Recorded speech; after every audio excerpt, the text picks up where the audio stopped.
Okay, so this is part two of answering questions about living overseas, teaching overseas.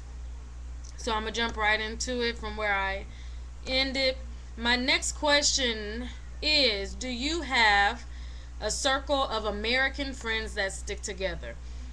First of all, I am a loner by nature.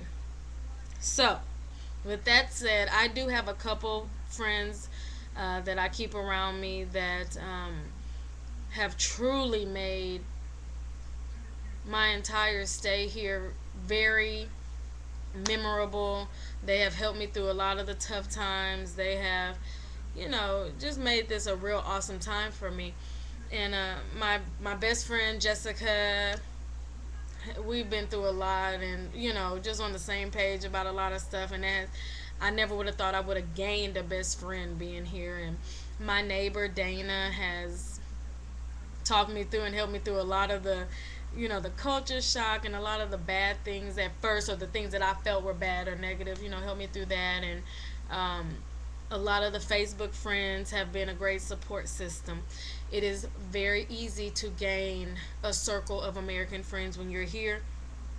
They are willing and ready to accept you. One thing that I would suggest is, when you decide you want to do this, check out Facebook.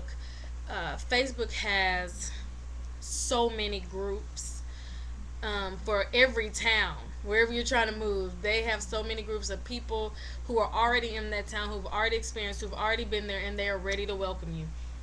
So check them out. Check out blogs. Check out all those kind of things before you go, because you will probably build a circle of friends before you get there. And my suggestion also would be to find you a circle of true friends, you know, who will be there when you need them, and who you can have fun with, who you can go out with, who you can share experiences with. The great thing about having a circle of American friends here is that you have someone there who completely understands what you're going through.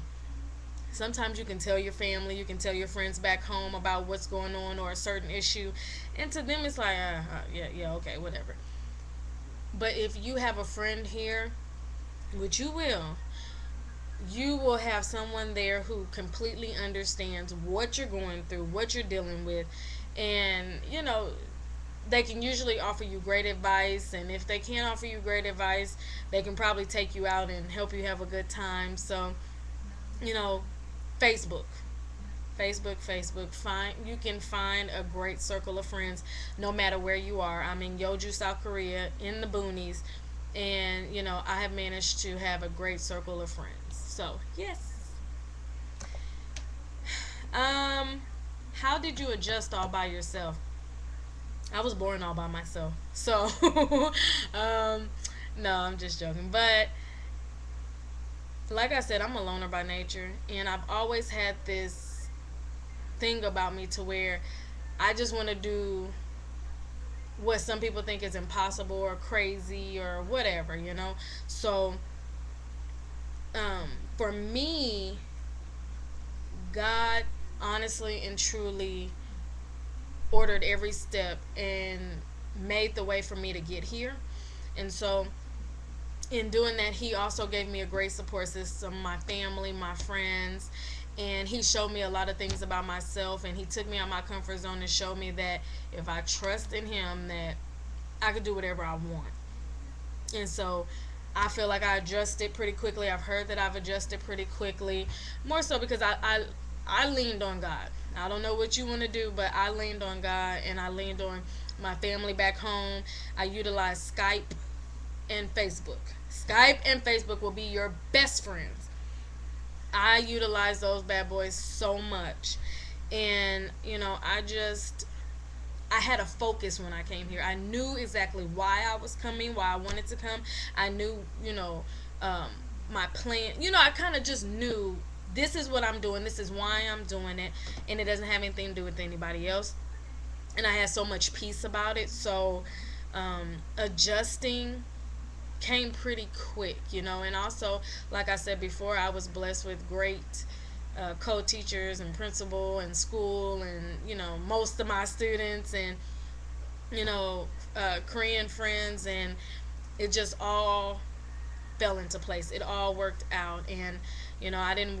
I try not to focus too much on, well, this person's not around, and I can't do this, and I don't have this, and I focus more on, what a blessing it was that I was able to come to another country and do something different and do something unique and do something some people think is crazy. So I focus on the blessing. So yeah. Um, have you decided where you're gonna go next? No, and I wish people would stop asking me.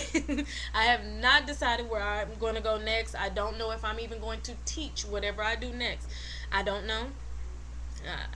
I'm sure it will be decided before October 14th. I know that I still have a lot of traveling to do, and there's a lot of options that are open to me right now. So I am considering my options, and I am still thinking. No, haven't made a decision yet. It's August 11th. I have time. Let's see. Did the school give you a good welcome, or were you expected to figure things out on your own? That's a very good question. Once again, this will differ from person to person. Differ from person to person. I My school welcomed me. My school was awesome. They welcomed me. They were very helpful, and they wanted to show me whatever I needed to be shown. They wanted to help me in any way possible they could, whether it was classroom stuff or stuff in my apartment or like the banking stuff. No matter what it was, they wanted to help me. They were very welcoming. They had a welcome dinner. They, every little thing, they were like, Nancy, let me, they always wanted to help. And they did not expect me to figure everything out on my own. They were very understanding, and they were even more understanding because I came in the middle of the semester, and they realized that that was a bad time, and they were just they're just helpful. Like, I have a very, very helpful school. They want to help me, and they want to do whatever they can to make things easier for me. I have heard some teachers who have a completely different story. Can you recommend a recruiter? No. I actually have the recruiter I went through. I referred a couple times, but a really good friend of mine had a horrible experience, and so I have said that I will no longer recommend a recruiter. What I will do is say, Google as many recruiters as you can, do your research, start filling out applications, and you do not have to tell them that you are working with another recruiter. Um, and go with whoever you feel more comfortable with. Whoever fits your needs most, that's who you should go with. So, some of the recruiters that I've heard of: Adventure Teaching, Footprints Recruiting, English First, Work and Play. So those are a few where you could start with that. Where can I find recruiters and jobs? Dave's ESLcafe.com is an awesome place to find some jobs. You can check out the recruiters that I mentioned before: Adventure Teaching, Footprints Recruiting, English First, Work and Play, and many, many others to find jobs. Google, I would type in teaching English overseas. Put that into Google. You can throw in recruiters. You will find a lot of recruiters. And I would also say, get onto Facebook, look for groups, look for people who will talk to you, look at blogs, look at YouTube. And I mean, there's jobs everywhere. The market is huge, so you can find jobs everywhere. But if you want to kind of do it on your own, Dave's ESLcafe.com is a really good resource. There's a lot of good legit jobs on there. So I'm running out of time. Next video. Bye.